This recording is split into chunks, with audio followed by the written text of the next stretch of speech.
Good evening, I'm Tim Cooper. On tonight's British Forces News.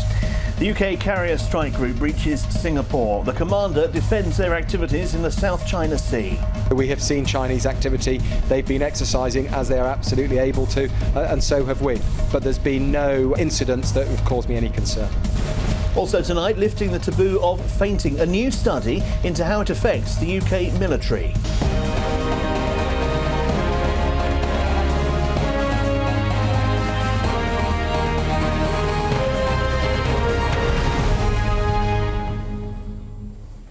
The commander of the UK carrier strike group has promised a much more persistent presence in the Indo-Pacific. Commodore Steve Morehouse was speaking on board HMS Queen Elizabeth after she docked in Singapore. Rosie Layden reports. Hello, I'm Tim Cooper and welcome to this British Forces News special. We're in Portsmouth on the day that HMS Queen Elizabeth came home. Exploring all the different kit and equipment that the armed forces have today. Ali Gibson, down on the parade route, thank you very much indeed for that update. And I'm joined now on the Forces TV stage live by the Secretary of State for Defence, Sir Michael Fallon. Sir Michael, that was a tremendous show, wasn't it, today? A tremendous parade, and good to see the RAF in the sky. And a great turnout too from the crowd, and a reminder of just how many units and reservists are stationed here in the Northwest.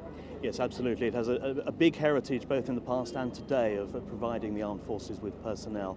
How important is it, and we ask this question every year of you, Sir Michael, but how important is it that Armed Forces Day is the success that it always is? Well, it's important, I think, to remind people of just how much our armed forces do for us round the clock. The Belfast trial of Northern Ireland veteran Dennis Hutchings has heard from a doctor who worked alongside him as a medical officer in the Lifeguards. The 80-year-old denies the attempted murder and grievous bodily harm of John Pat Cunningham in 1974. Charles Goodson Wicks recalled arriving at the scene to find field dressings had been applied to Cunningham's wounds and that Mr Hutchings would have supervised their application. He added that he had no personal knowledge of who fired the shots. The trial resumes on Wednesday. A US Navy nuclear engineer and his wife have been charged with trying to sell secrets to what they thought was a foreign state. Jonathan and Diana Tebby were arrested in West Virginia on Saturday after an FBI sting operation. This report comes from the BBC's Mark LaBelle. Hello, I'm Tim Cooper with a special British Forces News lunchtime update from Normandy. It was on these beaches that the liberation of Europe began exactly 75 years ago on the 6th of June 1944. The night before, paratroopers and gliders had landed behind enemy lines. But it was as the first light of dawn arrived that the Allied invasion fleet came, warships and landing craft. The British landed here at Gold Beach near the village of Arromanches. Sadly, for many, the windswept coastline of Normandy would be as far as they would get. But sufficient numbers did make it, enough to turn the tide, to begin the liberation of France, the liberation of Europe. It was called Operation Overlord. In rugby league, the Army's Carrie Roberts has helped her club side St Helens to victory in the Women's Super League Grand Final.